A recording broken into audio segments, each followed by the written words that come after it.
The world of Red Dead Redemption 2 is not short of murder mystery, and while most, such as the deranged Aberdeen family or the disturbed Edmund Lowry Jr., are solvable, there's one particular scene of horrific nature that has players somewhat puzzled as to the exact ongoings, whether it can be taken at face value, or whether to question themselves on if there's something more to the tale. We are of course talking about the Massacre of Robard Farm. This is a subject I visited a few years back in the earlier days of this channel, and for some time I've been wishing to revisit the topic to see if we can uncover anything further than we did first time round. Not to mention, the Robard Farm killings isn't a topic that is covered a great deal on this platform, so I wanted to shed some light on the matter for those who are yet to uncover it. Welcome to the video. You're listening to Phil of Philby Gaming. If you enjoy the following, be sure to hit like, subscribe if you haven't already, and share with those you may feel would enjoy content such as this. With that being said, let's begin with today's theory video. The Robard Farm Massacre.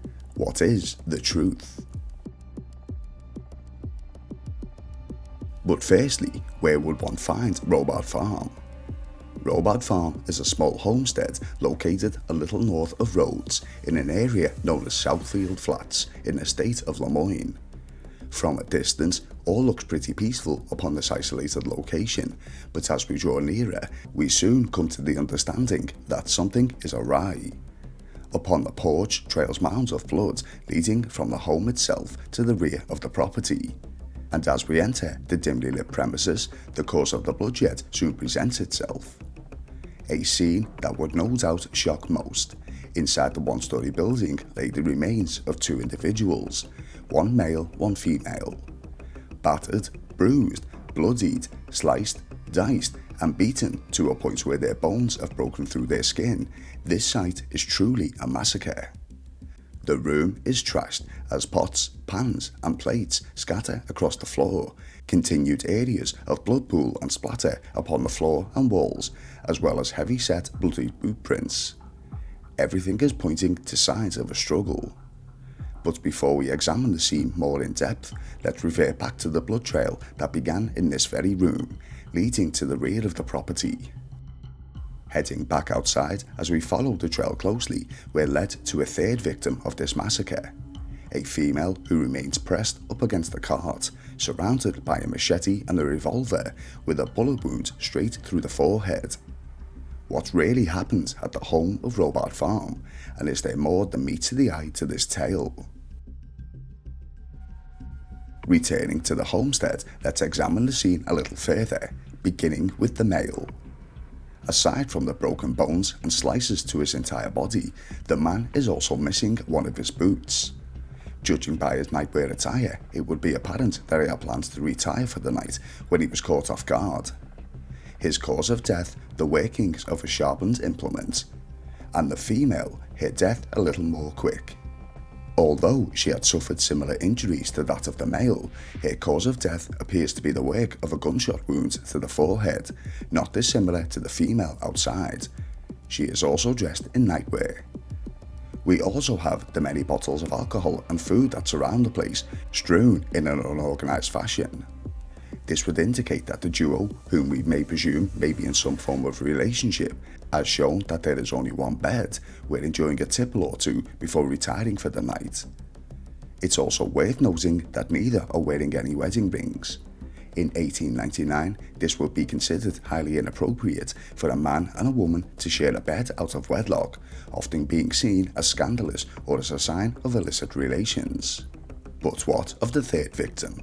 The female pressed up against the cart to the rear of the home.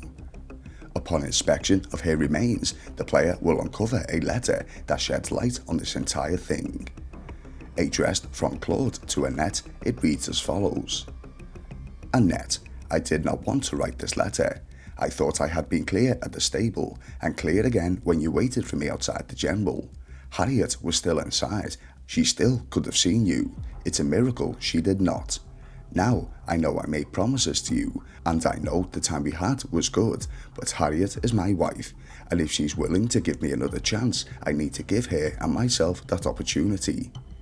I cannot know you any longer, Please stop looking for me in town. Please stop leaving me packages at the post office. Please, for the love of God, please do not approach Harriet. I do care about you, but I cannot have you in my life anymore. Leave me and my family alone. Claude. So we can now place names to faces. Claude, Harriet and Annette. We understand of the love affair between Claude and Annette, and poor Harriet, the victim of it all, but exactly which one is which? We can pretty much rule out which one Claude is, but out of the two females, which is Harriet and which is Annette? We could argue that the female outside is Annette, as she had the letter upon her person, but let's look back at a passage from the script.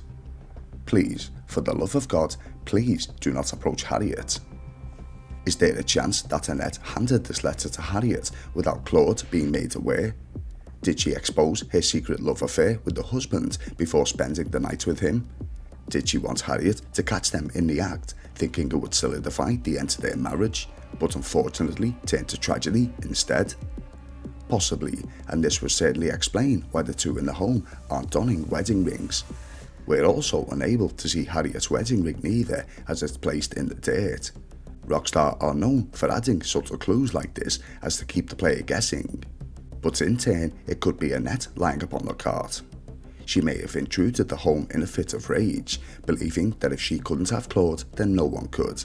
Catching the married couple off guard and slaughtering them, taking advantage of their intoxicated state as they attempted to retire for the night, before removing their wedding rings, signifying the end to their relationship. But for now, let's continue on with our investigation. Returning to the deceased female outside, there's several things to take note of here. For starters, the apparent weapon used to cause the majority of the damage, the machete, is clean. There's not a single trace of blood upon the sharp. Was this wiped clean? Did the elements play a part on this? Was it placed at the scene? This is something we'll come back to in our final thoughts. So looking at the situation as a whole, we would think that the lady at the cart, whichever female it may be, has self-inflicted this wound, causing her own demise. But does it strike anyone else as an opposition to place the revolver? The centre of the forehead strikes more of an execution style. Also, this apparent perpetrator had the availability of a revolver, and considering the size difference between herself and Claude, why involve the machete at all? Was this a crime of passion? Did the lady, whether it be Annette or Harriet, lose control and couldn't think straight? Or once again, is there something more to this? A couple of clues indicate that the female upon the cart may have had an accomplice. If we look at the size and style of the footwear upon the lady, it's much smaller and differently shaped than the bloody boot prints upon the floor of the home. Now one could speculate that these prints were that of Claude's, but where are the footprints? Lest we forget, Claude is missing a shoe. Could this indicate that there is a fourth member to this massacre, and judging by the size of the boot prints, perhaps a male? To add to this, there is a small, recently used campfire to the rear of the property. In my original theory, I posed that this may have been where the scorned lover and accomplice set up for the night, awaiting the pair to drift off to sleep before launching their attack. See, at this campfire, there are two empty bowls of food, each one next to a sitting log. This indicates that two separate individuals dined here very recently. Logically, I would think that it would have been Claude as well as either Harriet or Annette, depending on which female is which, and the opposing female with her accomplice watched the two from a distance, easily noticeable by the brightly lit flames of the campfire. Having reconsidered my original thoughts, I doubt that the campfire was lit by the scorned female and accomplice, as they would have given away their position. So continuing forth with the accomplice theory, here's what I think may have happened. To avoid confusion, as it's unclear as to which female is Harriet and which is Annette, I'll refer to whichever female committed the crime as the culprit.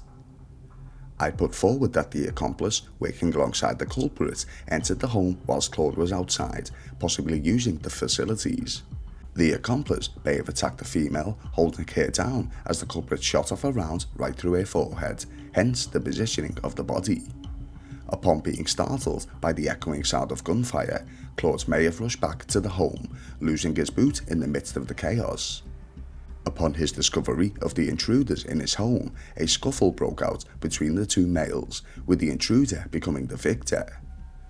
After overpowering Claude, the accomplice used a machete to finish him off.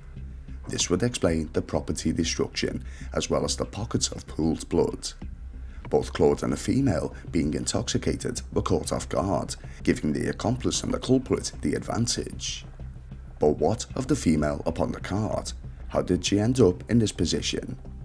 Referring back to the gunshot wound, it would seem that this was the work of an executioner, the accomplice, who would then wipe the machete clean as to avoid fingerprint detection, a practice which became popularized in 1892. He would clean the revolver too, to make it appear as if the culprit was the one who committed this heinous crime. To make it look like a crime of passion, the accomplice would massacre the deceased, causing confusion to those investigating, and as DNA testing was several decades away, this would have been pretty accomplishable.